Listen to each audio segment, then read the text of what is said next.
Pemirsa, kejadian menghebohkan yang sempat viral di media sosial terkait dugaan pembunuhan seorang ibu oleh anak kandungnya di Medan Denai pada Kamis 3 April 2025 ini hari akhirnya terbongkar dan ternyata informasi tersebut tidaklah benar. Pihak kepolisian setempat memberikan klarifikasi, mengungkapkan bahwa kejadian yang ramai dibicarakan tersebut bukanlah kasus pembunuhan, melainkan pengancaman yang melibatkan pelaku yang dalam kondisi tidak stabil. Awalnya, insiden ini tersebar luas setelah warga setempat melaporkan bahwa seorang anak telah mengamuk dan mengancam ibunya. Berdasarkan keterangan dari saksi mata, pelaku tampak sangat emosi dan tidak stabil saat kejadian diduga disebabkan oleh pengaruh narkoba jenis sabu. Informasi yang beredar di media sosial menyebutkan bahwa pelaku berbuat nekat tersebut dikarenakan ibunya menolak memberikan uang untuk membeli sabu, yang memicu kemarahan pelaku. Salah satu akun di media sosial, Sri_NIT, bahkan menggambarkan dengan penuh kecaman terhadap tindakan pelaku, menyebutkan sebagai anak biadab yang tega menyusahkan keluarganya. Warga yang merasa geram dengan peristiwa ini segera mengamankan pelaku sebelum menyerahkannya kepada pihak berwajib. Petugas Polsek Medan Area yang turun ke lokasi segera mengamankan pelaku untuk menghindari tindakan main hakim sendiri oleh warga yang sudah sangat resah.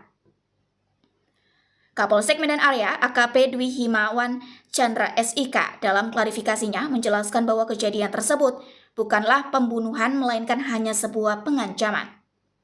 Dwi Himawan menyatakan bahwa pelaku awalnya meminta uang kepada sang ibu dan meskipun ibu pelaku memberikan uang pada permintaan pertama, permintaan pelaku yang ketiga kalinya tidak dikabulkan. Hal tersebut memicu kemarahan pelaku yang berujung pada pengancaman terhadap ibunya. Saat ini pelaku tengah menjalani pemeriksaan lebih lanjut oleh pihak kepolisian. Kapolsek juga mengimbau kepada masyarakat untuk lebih berhati-hati dalam menyebarkan informasi yang belum tentu kebenarannya. Penyebaran berita hoaks bisa memicu ketegangan di masyarakat, bahkan dapat berujung pada pelanggaran hukum, khususnya terkait dengan Undang-Undang ITE. Rajali BITV melaporkan dari Medan, Sumatera Utara. Bisa dijelaskan Bang tentang kejadian Medan ini, katanya ada kasus pembunuhan, betul ya Bang? Baik Bang, kami informasikan tadi kami mendapatkan laporan informasi dari layanan pengaduan kepada Kapolres Tabes Medan.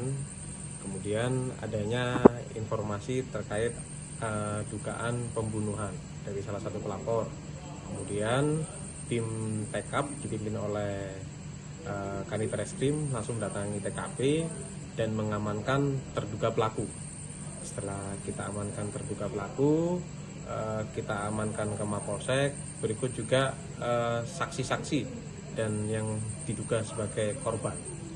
Untuk informasi sementara yang kami peroleh dari keterangan saksi, sementara masih satu saksi, yaitu adalah yang bersangkutan ini awal mula adalah meminta sejumlah uang kepada orang tuanya sendiri. Kebetulan ini adalah hubungan antara anak dengan ibu. Anaknya ini meminta uang sejumlah 10.000 awalnya, kemudian dikasih, kemudian diminta lagi 5.000, kemudian dikasih lagi uang 5.000, selanjutnya meminta lagi uang, namun untuk yang ketiganya ini tidak diberi. Nah, ketika tidak diberi inilah emosi anak ini memuncak, sehingga mengeluarkan kata-kata nada ancaman terkait perkataan "kubunuh kau". Nah, terkait dengan ada ancaman itu terdengar oleh masyarakat sekitar, sehingga masyarakat sekitar mengamankan terduga pelaku. Pelaku kabarnya sempat dimasa Bang ya? Untuk pelaku karena di lokasi yang sama berkumpul beberapa massa, sedikit mengalami luka namun dalam kondisi yang baik. Terpengaruh narkoba? Kita sementara masih melakukan pemeriksaan lebih lanjut. Berarti kan yang viral di media sosial tuh yang disebutkan bahwasanya membunuh ibu kandung itu hoax berarti Bang ya? Kita pastikan untuk saat ini itu hanya berupa perkataan lisan saja, berupa ancaman, karena tadi disampaikan meminta sejumlah uang tidak diberi, sehingga antusias warga sekitar yang mendengar langsung melakukan pemukulan dan mengamankan terduga pelaku. Infonya pelaku residivis? Informasi sementara dari ibu korban selaku saksi menyampaikan bahwa yang bersangkutan kurang lebih sekitar 4 atau 5 bulan yang lalu baru keluar dari lapas. Pemirsa, jangan lupa ikuti terus berita menarik dan terupdate lainnya dengan cara like and share di seluruh akun BITV. Saya Putri Purwitasari pamit undur diri dari hadapan Anda. Terima kasih dan sampai jumpa.